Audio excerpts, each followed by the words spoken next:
I recently completed my final voyage in Outer Wilds, and I don't think there could be a more apropos game for the times that we're living in.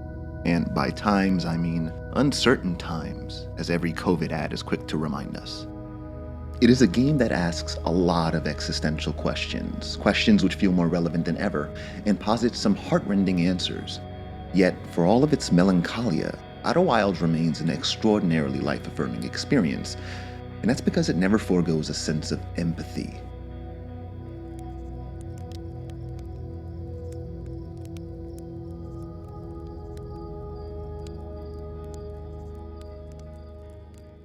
Scattered throughout the clockwork solar system are stories, remarkably human stories, left behind by the Nomai, long-gone beings that just happen to have 3 eyes and fur. Playing Outer Wilds is not only uncovering these stories, it's creating some of your own. And it's this intersection between emergent gameplay and tailored design which makes it such a memorable and affecting experience. You are a Hearthian, an alien pioneer from the green and rocky world of Timber Hearth. As a member of your species' fledgling space program, it's up to you to explore, to learn about those furry masters of space travel.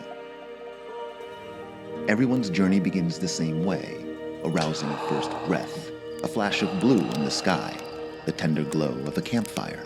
But beside this and what happens in the Museum of Plot, how the rest of your story plays out is entirely up to you.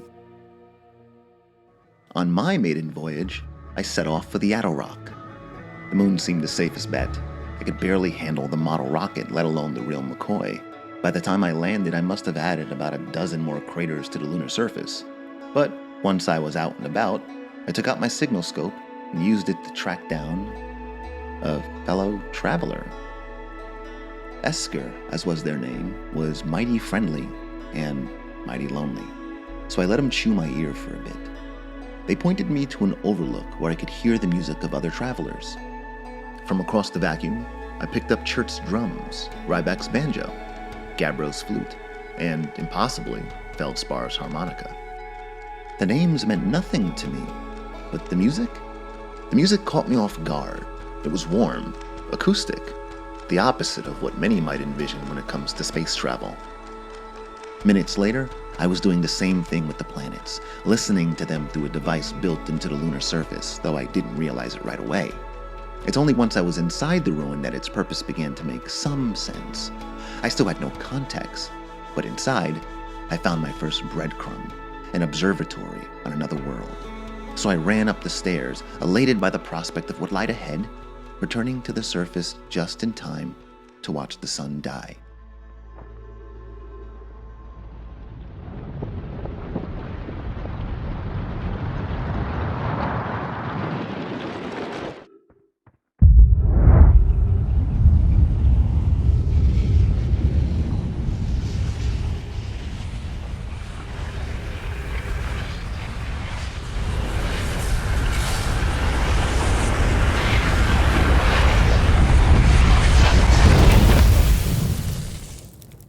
Except death wasn't the end. Outer Wilds trades a game over screen for something far more interesting. The core conceit of the game involves a time loop. Every death saw me reliving my final moments like flashes of a cruelly brief life, looping all the way back to the very campfire where my journey began. Only I recalled the supernova. To my fellow Hearthians, it was as if I never left, as if the sky had never exploded. But I also recalled what I read on the walls of the lunar ruin, as did my ship's computer, apparently. Armed with this knowledge, I set off once more, determined to make sense of a riddle orbiting a mystery. Outer Wilds has a phenomenal setup, made very personal by how non-linear the opening is. Everyone's playthrough is different. You write your own story. More so, the time loop is only revealed upon first death, and even that can happen any number of ways. The supernova, poorly executed landing, forgetting to put on your spacesuit,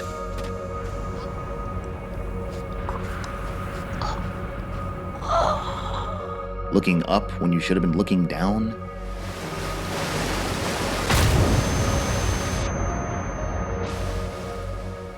But wherever you choose to go first, you are promised a mystery, a promise Outer Wilds does not break. But while it compels with those mysteries, it moves with its humanity.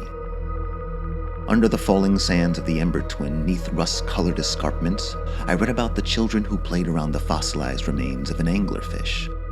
Learning the rules to their game helped me navigate a puzzle on another planet, but more interesting to me was their penmanship, large and sloppy, like an actual child's. It's a minute detail, quite easy to overlook, but Outer Wilds is rich in these little human touches. For instance, on Giant's Deep, I snickered at flirtatious notes shared between colleagues, all the while trying to keep an eye on the many waterspouts churning in the distance. They loomed uncomfortably close. Within minutes, the island I was standing on was thrusted above the sickly green cloud bank, and I was awed. Not at the phenomena. Well, yes, at the phenomena, but mostly at the thought of the Nomai. Their words serve as the solutions to the bevy of navigational and mechanical puzzles found throughout the solar system, but more than that, they give insight into the resilience of a people. The Nomai, castaways from a faraway galaxy, managed to thrive here, building metropolises and safe havens in impossible spaces. They were masters of interstellar travel, having bottled a black hole and stood so close to the sun as to effectively touch it. Yet they were more than ancient aliens. The Nomai had families, children. Generations had come and gone, and the generations that followed knew little of their distant home but what lured them from it. A signal. The eye of the universe. Was it some advanced being, an errant message from a quantum reality, or something else entirely? Whatever it was, the Nomai considered it important. Why is up to the player to discover. After all, we can't really ask them ourselves. The last grain in their hourglass fell long ago.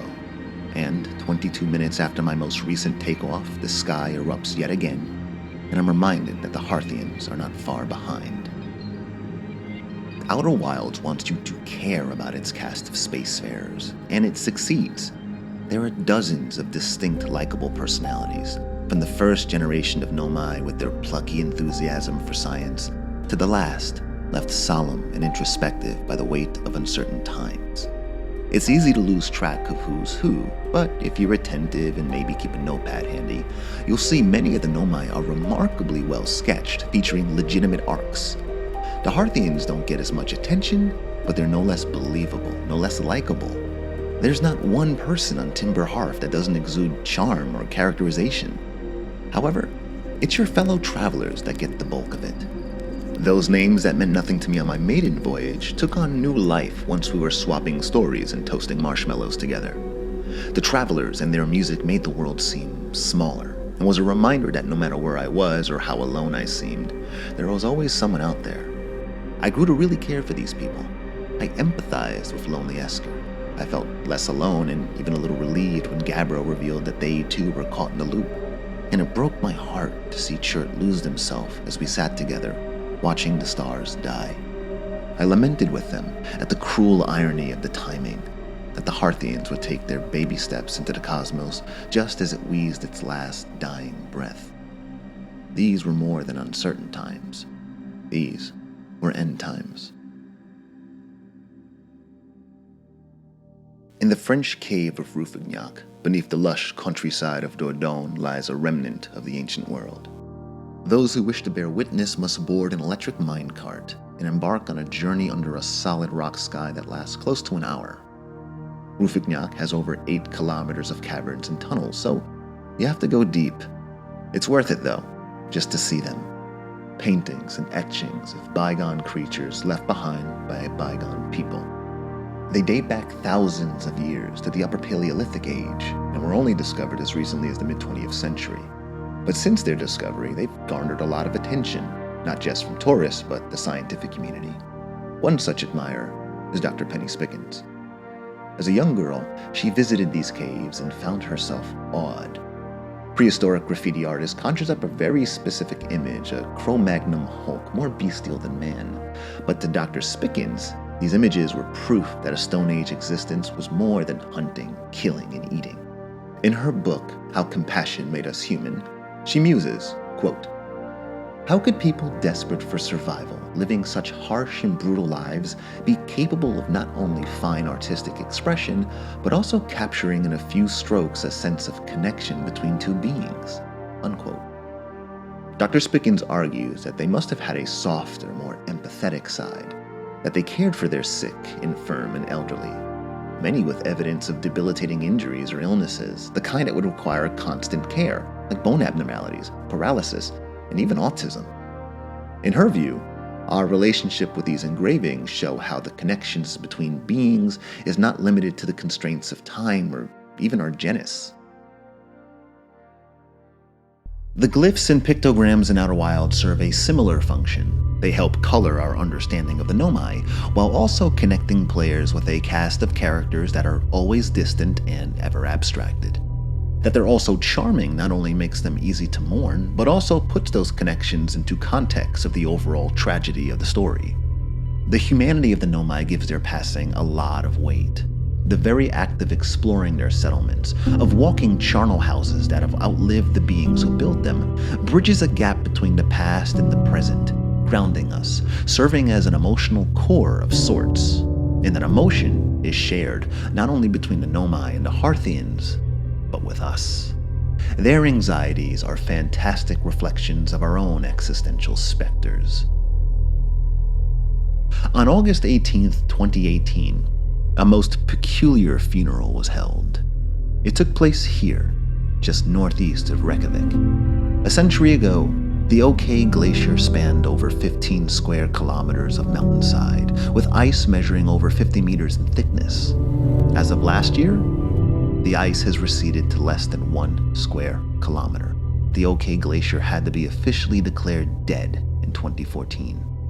The large swaths of ice that spanned Iceland's central highlands should have outlived not only us, but our children and their children. Yet climate change claimed the first of Iceland's glaciers, and many scientists predict the others will follow suit in the next couple of centuries. Thus, a monument, a simple plaque, a letter to the future written in brass to imply the intended permanence of the words. The only ones who know if our efforts will be successful are those who will read these words 200 years from now, when the last of the glaciers have melted. Outer Wilds is filled with memorials, most of them unintended. But there is one true memorial, a shrine built by the Nomai, dedicated to the Eye, and it represents an existential pang of a different breed. This here, these words, of all the game's meditations on life, it's Solemnum's here which shook me most profoundly. They represent a scientist's crisis of faith. It's a sentiment of uncertainty, and that uncertainty cuts to the core of what it means to be a crafty ape with a god complex. For all of recorded history, humanity has distinguished itself from other animals through our intellect, our social structures, our ability to politic. Yet over the years, we've learned that these things really aren't exclusive to our species. It goes without saying that chimpanzees are intelligent. They recognize patterns, symbols, and can even learn sign. But social insects like bees, ants, and termites exist in highly organized societies with castes and a queen. Even our very compassion, which Dr. Spickens asserts is part of what made modern man what it is today, can be found in other creatures. From man's best friend, elephants mourning the death of a conservationist, to macaques refusing food if eating meant hurting others in the process. But what really distinguishes man from other animals is its ability to wonder why. The Nomai are empathetic not only because they are warm and likable, but because they're human in that one inarguable way, a thirst for greater meaning. Like men, the Nomai were driven by curiosity. Like men, they looked to the stars for purpose, for answers and assurance. And like men, it seemed they too possessed a need to feel special. Men have their pantheons, their beliefs. The Nomai, the Eye. So, the proverbial why. Why are we here? Was this intentional? Are we misreading something, or are we just weaving a web of meaning out of uncertainty? Uncomfortable questions, regardless of species. And such were the musings of a Nomai named Solonym, and I can't think of a more human thing to do than to lose sleep pondering your place in all this chaos. I do it all the time. Over the course of the game, players essentially retrace the steps of the Nomai. By the end, you're not only following in their wake, but finishing their work. Like a book penned by generations of authors, players are given the honor of writing the last chapter, ostensibly putting a period on the elegant entropy of it all. Except it's less a period and more of an ellipses, as it turns out. Outer Wilds wants players to come to a kind of peace. Peace in the knowledge that life goes on, even if you won't be around to see it. It's also okay with you being a little wistful about it, whether in the winter of one's life or sitting around a campfire at the end of time. Even the best of us warm ourselves with thoughts of yesterday. But in our case, I do worry what tomorrow might bring. The parallels between a carbon-choked atmosphere and an exploding star starts and ends with heat and light. But while the Nomai and the Harthians were victims of circumstance, there's no excusing our folly.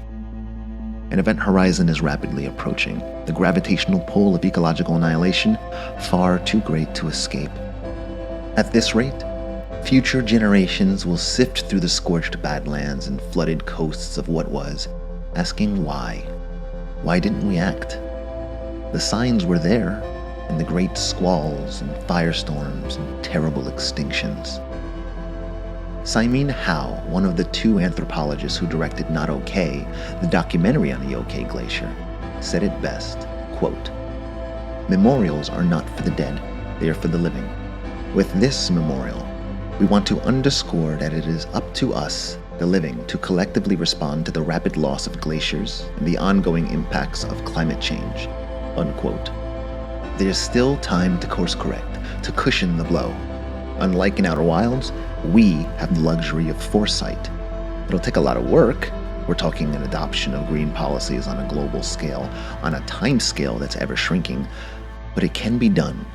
And we don't even need a time loop to pull it off. Just cooperation, empathy, and a desire to do better, not just for ourselves, but for the multitudes that will follow. It's easy to dwell on the mournful aspects of this kind of end, to get overcome by melancholy. God knows I do. I wonder too often about death. I wish I didn't. I wish it didn't poison every high or creep into my thoughts when showering or when holding my wife's hand, but the world can be ugly and uncaring right now. Perhaps that's why Outer Wilds burned so brightly in my mind. It's life-affirming.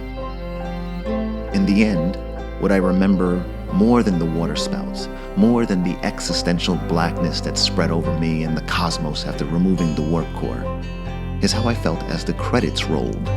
That quiet profundity, a sense of triumph, of a newfound admiration and gratefulness for those who walk through life leaving things better than they found them. Outer Wilds has imprinted onto me as indelibly as some of the most revered works of art and literature.